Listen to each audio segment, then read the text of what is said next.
ಮಡಿಕೇರಿ ನಗರದ ಅಂಬೇಡ್ಕರ್ ಭವನದ ಗೇಟ್ಗೆ ಕಟ್ಟಲಾಗಿದ್ದ doctor B R Ambedkar ಅವರ ಭಾವಚಿತ್ರವಿರುವ ಬ್ಯಾನರ್ಗೆ ಸೋಮವಾರ ರಾತ್ರಿ ಕಿಡಿಗೇಡಿಗಳು ಬೆಂಕಿ ಹಚ್ಚಿರುವುದು ವಿವಾದದ ಕಿಡಿ ಹುಟ್ಟಿಸಿದೆ. ನಗರದಲ್ಲಿರುವ ಅಂಬೇಡ್ಕರ್ ಭವನ ನಿರ್ವಹಣೆ ಜವಾಬ್ದಾರಿಯನ್ನು ಕರ್ನಾಟಕ ದಲಿತ ಸಂಘರ್ಷ ಸಮಿತಿಯ ಮಡಿಕೇರಿ ಶಾಖೆಗೆ ನೀಡುವಂತೆ ಒತ್ತಾಯಿಸಿ ಅಂಬೇಡ್ಕರ್ ಭವನ ಉಳಿಸಿ ಹೋರಾಟ ಸಮಿತಿ ನೇತೃತ್ವದಲ್ಲಿ ವಿವಿಧ ದಲಿತ ಪರ ಸಂಘಟನೆಗಳು ಭವನದ ಎದುರು ಸೋಮವಾರ ಪ್ರತಿಭಟನೆ ನಡೆಸಿದವು. ಇದೇ ಸಂದರ್ಭ ಗೇಟ್ಗೆ ಅಂಬೇಡ್ಕರ್ ಭಾವಚಿತ್ರವಿರುವ ಬ್ಯಾನರ್ ತೂಗು ಹಾಕಲಾಗಿತ್ತು.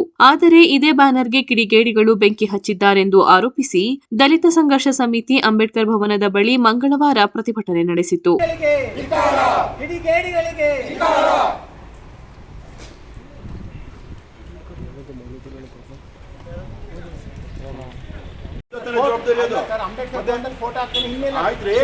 ಎಲ್ಲಿ ಹಾಕ್ಬೇಕ್ರಿ ಅದನ್ನ?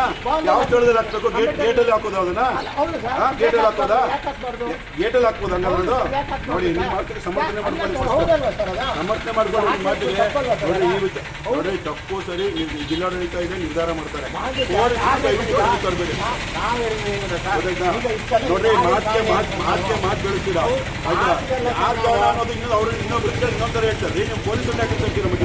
ಈ ಸಂದರ್ಭ ಮಾತನಾಡಿದ ದಲಿತ ಸಂಘರ್ಷ ಸಮಿತಿ ಸಂಚಾಲಕ ಎಚ್ಎಲ್ ದಿವಾಕರ್, ಜಿಲ್ಲೆಯಲ್ಲಿ ಅಂಬೇಡ್ಕರ್ ಅನುಯಾಯಿಗಳಿದ್ದಾರೆ. ಆದ್ದರಿಂದ 24 ಗಂಟೆಯೊಳಗೆ ಬ್ಯಾನರ್ಗೆ ಬೆಂಕಿ ಇಟ್ಟವರನ್ನು ಬಂಧಿಸಿ ಕ್ರಮ ಕೈಗೊಳ್ಳಿ, ಇಲ್ಲದಿದ್ದರೆ ನಾವು ಉಗ್ರ ಹೋರಾಟ ಮಾಡುತ್ತೇವೆ ಎಂದರು. 8:30 ಗಂಟೆಗೆ ನಮ್ಮ ಸಮಯ 8:30 ಗಂಟೆ ಆಗಿದೆ, ಸುಟ್ಟಾಕಿದ್ದಾರೆ.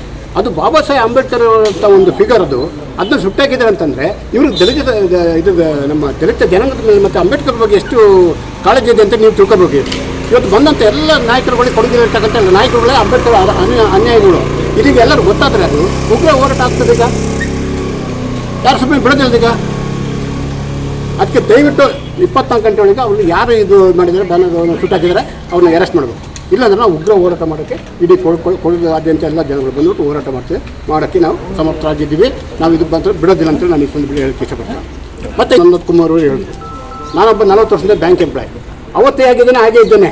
ನಾನು ದಲಿತ ಸಂಘರ್ಷ ಸಮಿತಿ 40 ವರ್ಷದಿಂದ ಇದ್ದೇನೆ. ನಾನು ಅವತ್ತು ನಾನು ಹೇಗಿದ್ದಾರೆ, ಇವತ್ತು ಅದೇ ರೀತಿ ಇದ್ದೇನೆ. ಬಂದು ತನಿಖೆ ಮಾಡಲಿ ನನ್ನ ಆಸ್ತಿನ, ಹೇಳಿದ್ರೆ ಆಸ್ತಿನ ತನಿಖೆ ಮಾಡಲಿ. ನಾನು ಅಕಸ್ಮಾತ್ ನಾನು ಮಾಡಿದಂತ ನಾನು ಏನಾದ್ರು ಸಂಘಟನೆ ದುರ್ಬಲಪಡಿಸ್ಕೊಂಡಿದೆ ಅಂತಂದ್ರೆ ನೀವು ಏನು ಶಿಕ್ಷೆ ಕೊಡ್ತಾರೆ ಅದಕ್ಕೆ ನಾನು ಬದ್ಧನಾಗಿದ್ದೀನಿ. ಇದೇ ಸಂದರ್ಭ ಸಮಿತಿಯ ಮತ್ತೊಂದು ಬಣದ ಅಧ್ಯಕ್ಷ ಎಚ್ಎಂ ನಂದಕುಮಾರ್ ಮಾತನಾಡಿ, ಬ್ಯಾನರ್ ಸುಟ್ಟು ಹಾಕಿದವರ ಬಗ್ಗೆ ನಮಗೆ ತಿಳಿದಿಲ್ಲ, ಭವನದಲ್ಲಿ ಸಿಸಿ ಕ್ಯಾಮೆರಾ ಇಲ್ಲವೆಂದು ಪ್ರತಿಕ್ರಿಯಿಸಿದರು. ಎರಡು ಬಣದ ನಡುವೆ ಈ ಸಂದರ್ಭ ಮಾತಿನ ಚಕಮಕಿಯೂ ನಡೆಯಿತು. ಪೊಲೀಸರು ಮಧ್ಯಪ್ರವೇಶಿಸಿ ಪರಿಸ್ಥಿತಿ ತಿಳಿಗೊಳಿಸಿದರು. ದಲಿತ ಸಂಘರ್ಷ ಸಮಿತಿಯ ಎರಡು ಬಣಗಳಿಂದ ಅಂಬೇಡ್ಕರ್ ಭವನ ನಿರ್ವಹಣೆ ಜವಾಬ್ದಾರಿಗಾಗಿ ಕಳೆದ ಕೆಲ ದಿನಗಳಿಂದ ವೈಮನಸ್ಸು ನಡೆಯುತ್ತಿದೆ. ಬಹುಶಃ ಇಂಥ ಕ್ರಿಯೇಟ್ ಮಾಡ್ಲಿಕ್ಕೋಸ್ಕರ ಅವರೇ ಹಾಕೊಂಡಿರ್ಬೇಕು, ಯಾರಿಗೆ ಗೊತ್ತು? ನಮ್ಮ ಮೇಲೆ ಆರೋಪ ಮಾಡ್ಲಿಕ್ಕೋಸ್ಕರ ಈ ಥರ ಇವರೇ ಮಾಡಿರ್ಬೇಕು, ಯಾರಿಗೆ ಗೊತ್ತು? ನಿನ್ನೆ ವಿವಾದ ಸೃಷ್ಟಿ ಮಾಡಿದ್ರಲ್ಲ, ಇನ್ನೂ ದೊಡ್ಡದು ಮಾಡಬೇಕನ್ನೋ ಉದ್ದೇಶದಿಂದ ಆರೋಪ ಮಾಡ್ಲಿಕ್ಕೋಸ್ಕರ ಮಾಡಿರ್ಬೋದು.